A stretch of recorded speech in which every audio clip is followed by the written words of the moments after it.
not everyone knows about this story yet, and they should. I didn't know about it until Danny told me. Like, let everyone know. I don't know. Like, introduce yourselves in your different role. We'll start with you, Tor, just because I'm opposite you, and then tell us what this story is and why we should care about it. Yeah, my name's Tor Ekeland. I am a federal criminal defense lawyer who's been defending people accused of computer crime for the last decade in the United States and internationally. And along with Mike, we're representing Roman Sterlingov, somebody who, in our opinion, has been unjustly accused by the United States government of running a custodial Bitcoin mixer called Bitcoin Fog for roughly 10 years. They've accused him of running it. And they say that he's laundered about $334 million worth of illicit Bitcoin. But the main problem that they have is that there's not a single piece of evidence anywhere that he ever operated Bitcoin Fog. And what quote unquote evidence that they have is all based on this really shoddy blockchain forensics conducted mainly by a company that I've since found that the Bitcoin community really, really loves called Chainalysis. Yeah. We had him on, didn't we? We did. What's his name? Jonathan Levin. Yeah. Okay. And what are your different roles? So my name is Mike Hassard, and I'm an attorney with Tor Ekeland Law. Tor is the senior attorney on the case, and I'm the junior attorney coming on board. So I've been working with Tor for about going on 3 years now. Yeah, it's going on 3, yeah. Yeah. And I actually brought this case on. Roman is a cousin of a friend of mine from Cape Cod. And I'm out for dinner in Bushwick with some friends, and I get a call one day.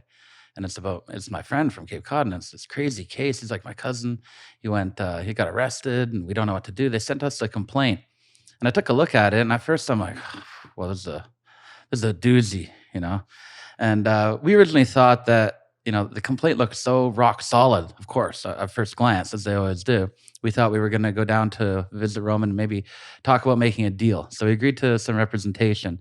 And when we went down to Northern Neck Regional Jail in Warsaw, Virginia, where he's currently being detained pre-trial, it didn't take long for us to realize that, holy shit, you're completely fucking innocent.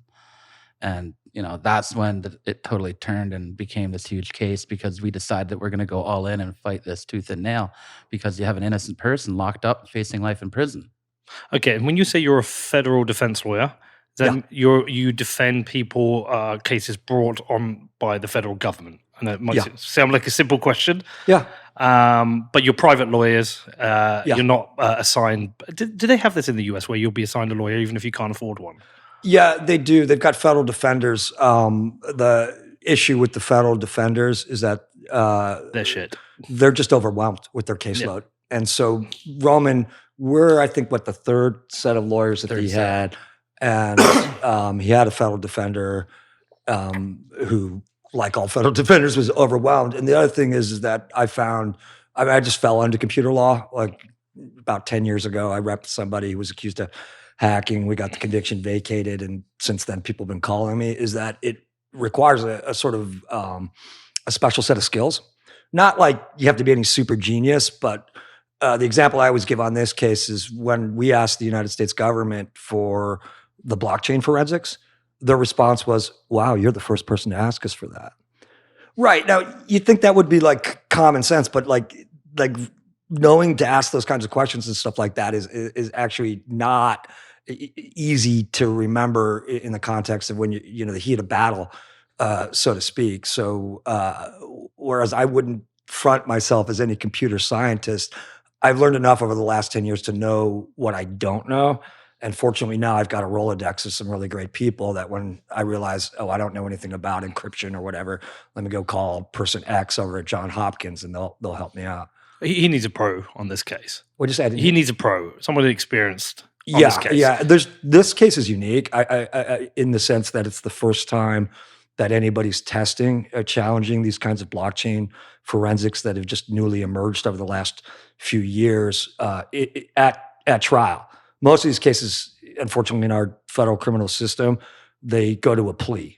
Like 90% of cases where there's a criminal indictment, they plea out. The other 8% get dismissed on a motion to dismiss.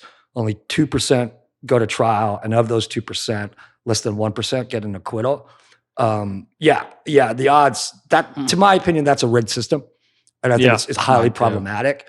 And so none of this crap that has turned Chainalysis into an $8.6 billion company has ever been really tested. And one of the interesting things to me about this case is that Chainalysis is on this case right when they start.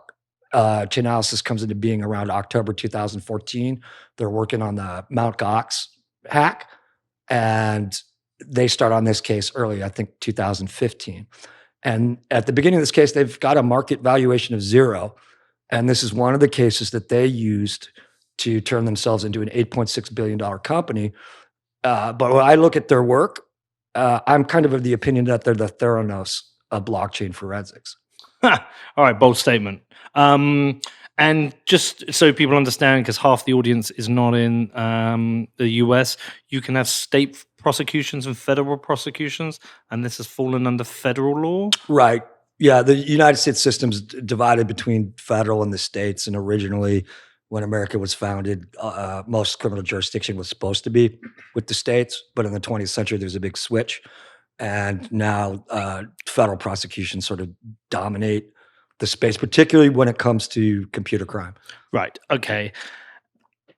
And this is a particularly interesting case for 2 reasons for me. Firstly, is that you believe he's completely and utterly innocent.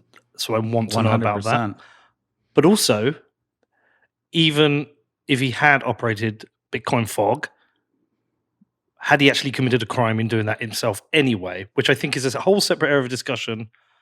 But the right to privacy is, I think, is an important issue, and a whole area of, and ironically, with your name being Tor. Yeah, it's my real name. Yeah. Both my parents are from Norway. Yeah. We have to go through this every time. I'm sure you do. I'm so sorry. That's okay. It's like, come on, privacy Tor, come on. Okay. Right. So do you want to walk me through the background of the story, how Stefan found himself arrested? Roman Stefanov. Yeah. Roman. Yeah. So it's 2003, and Roman moves from Russia to Sweden with his mom, leaving his father behind. He goes to school. He's really good at technology and math. He's very interested in this stuff. Around 2010, he first hears about Bitcoin, and he decides to get into it. He starts creating wallets, figuring out how to make his own wallets. There was no common exchange like Kraken or Coinbase that you could use to build a wallet. And he's messing around on the computer and figures out how to do it. He then goes around to these Bitcoin meetups that are proliferating across Europe. He's going to the Baltics, to Germany. I think he went around Sweden. And he has people over at his house who are in this environment and in this developing Bitcoin area. One person at one of these meetups who he's teaching these people how to build their own wallets. And what he was doing was buying Bitcoin in bulk with his paycheck. And then when he helped somebody set up a wallet, he'd give them a little bit of Bitcoin to get started. And mind you, back at this time, Bitcoin was only worth 30 cents. So you can imagine if he's putting a wallet together and giving somebody $100 worth of Bitcoin, you can just imagine how much Bitcoin is going into that wallet. He wasn't very sophisticated with it either at the time. He figured out how to build these wallets, but he didn't know much about the privacy aspect of everything.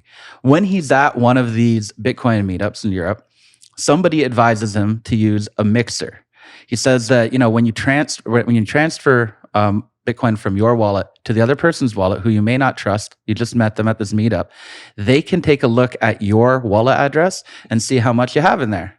So if you want to have any kind of privacy, you need to use a mixer when you're sending this new person who you just met and don't totally trust their initial Bitcoin for their wallet. So Roman takes this quite seriously, and he starts to use Bitcoin fog when it becomes available as his mixer of choice. In 2014, he sets up a Kraken account, and the Kraken account is a key piece of evidence here. The Kraken account was set up in 2014, right about when Kraken is coming out with public exchanges and public wallets.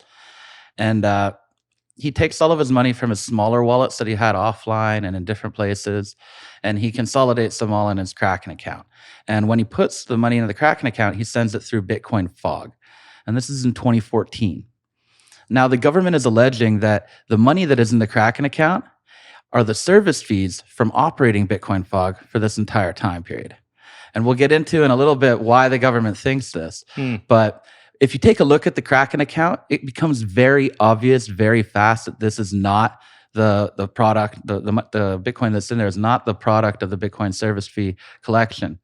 Because you first see deposit. This is Roman consolidating his Bitcoin in the Kraken account. Then you see him living off of the appreciation of his fortuitous investment. And he is withdrawing. It's withdrawal. When the account starts to get substantially lower than it originally was, because he'd been living off it for a couple of years. Because he's quit his job at this point. He quits his job, and he's living off the appreciation of his investment. And he starts trading it. Now, he's not very sophisticated at trading it, and he's not making a lot of money trading it. He does not have any new Bitcoin coming in. Bitcoin's taking off in value, and that's what he's living on, but he's not making any more Bitcoin.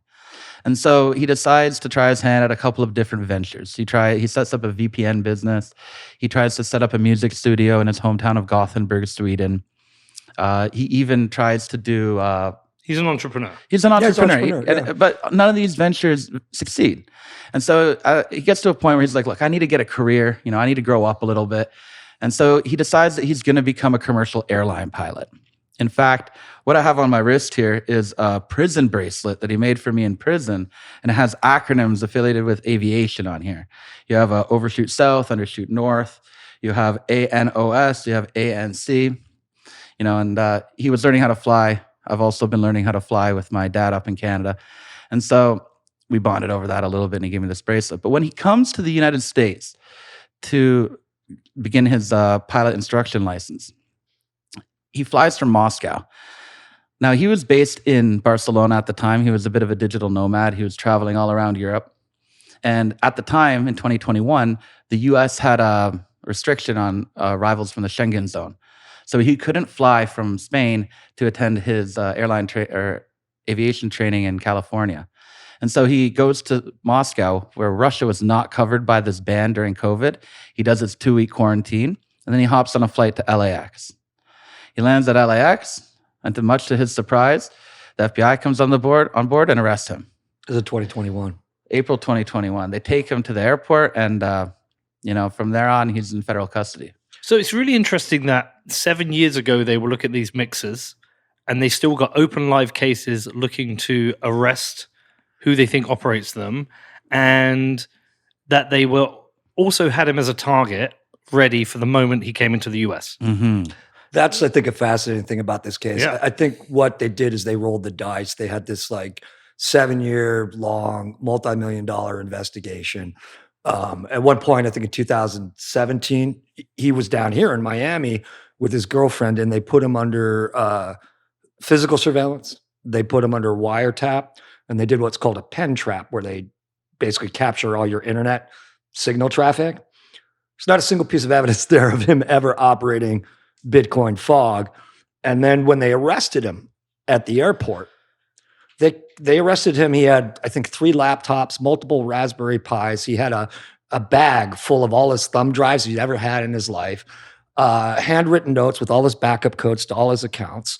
What else did they have? He had that Wi-Fi repeater. He had a Wi-Fi repeater, all this stuff. Yeah, a lot of stuff. A lot of stuff, because he was going to this 2-week intensive, and he was a digital nomad. And it was all of his stuff. This is what he was living with. Yeah. And for people in the computer space, that's quite normal. And what we run into again and again with this case is the discrepancy between what the reality is with people who work with computers and the government's perspective of what people who work with computers are like. They almost get treated like witches, and they get burned at the stake. When they seize all that stuff, you know what they find on there of evidence of him operating Bitcoin fog for 10 years and laundering $334 million worth of Bitcoin? I assume you're going to say nothing. Absolutely nothing. There's not a single piece of evidence in this case that ever shows him operating Bitcoin fog. I think what they did there, to your point about this 7-year multi-million-dollar investigation, is they rolled the dice, and they assumed that when we catch him, we'll find the evidence. But they didn't.